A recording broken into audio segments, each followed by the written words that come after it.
पूर्वी खबर। आज CITU की तरफ से कॉमरेड रॉबिन सेन के जन्म उत्सव के अवसर पर रानीगंज के तार बांग्ला पर एक रंगारंग कार्यक्रम आयोजन किया गया, जहां मौजूद रहे कोलकाता कॉरपोरेशन के MIC और CITU के राज्य नेता कॉमरेड फैयाज अहमद, साथ ही रानीगंज के पूर्व MLA रूनू दत्तो, सुप्रियो रॉय, देवेंदु मुखर्जी, हेमंत प्रभाकर सहित CITU के कई वरिष्ठ नेतागण एवं समर्थक यहां पे गायन करते हुए कोलकाता के जूनियर कलाकार मुन्ना भाई और सबीर भाई ने लोगों का मनोरंजन किया। আজকে যা কর্মসূচি আপনারা তো দেখেছেন, লাইভে করেছেন নিশ্চিত।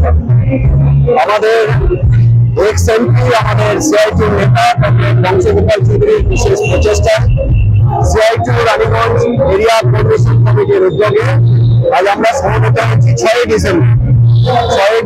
আমাদের দেশের ক্ষেত্রে কলঙ্কিত দিন, আমাদের কাছে চ্যালেঞ্জের দিন, দেশের ঐক্য অখণ্ডতা রক্ষা।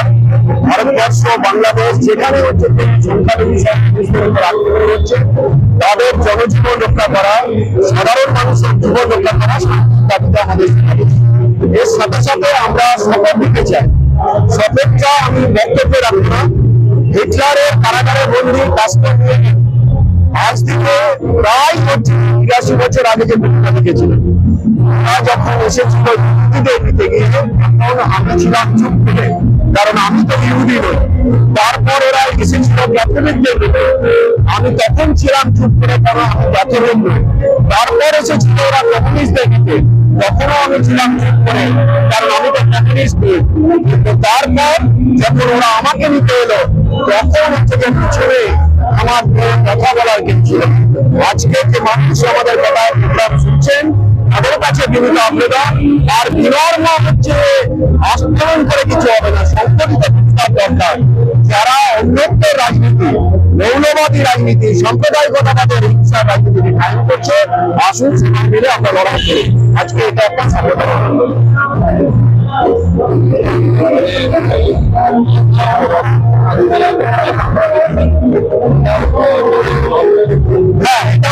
দাঁড়িয়েছে।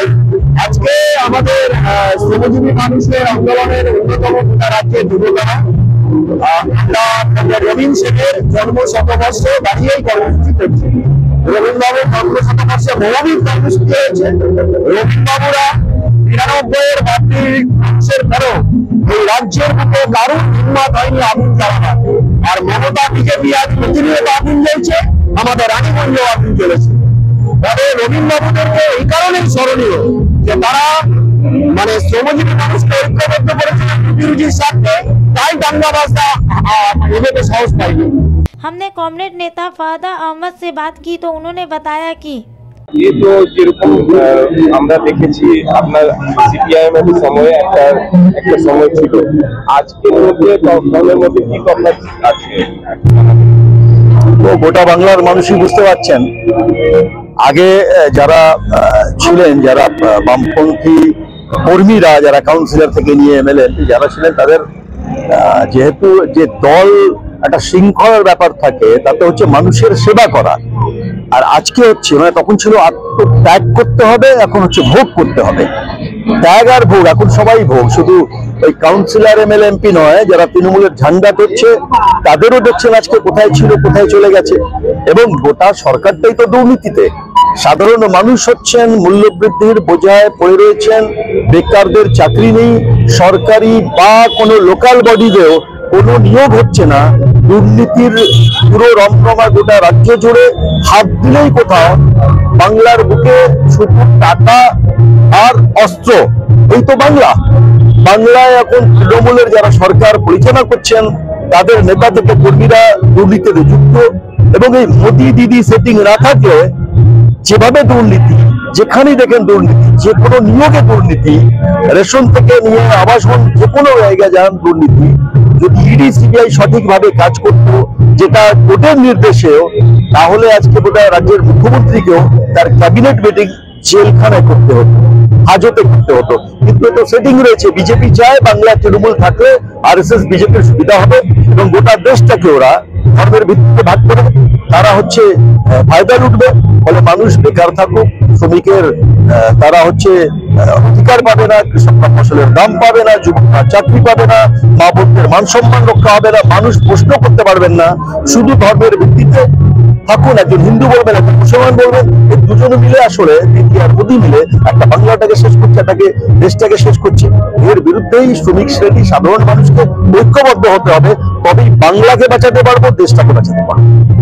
अच्छा, एक मैं हिंदी में प्रश्न था, एक अधिवक्ता के हिसाब से आज जो प्रशासन की परिस्थिति है, क्या लगता है कि आपके समय से आज क्या फर्क है? मैंने अधिवक्ता के हिसाब से मैं पूछना चाहता हूँ। देखिए, ऐसा है कि बड़ा दुर्भाग्य है कि पहली बात यह है कि जिस राज्य की सरकार है वो अदालत के निर्देश को नहीं मानती है, पुलिस प्रशासन को भी व्यवहार करती है राजनीतिक फायदे के लिए, और एक हिस्सा के जो पुलिस प्रशासन है वो भी दलदास हो गया है, राजनीति का शिकार हो गया है अपने छठ फायदे के लिए।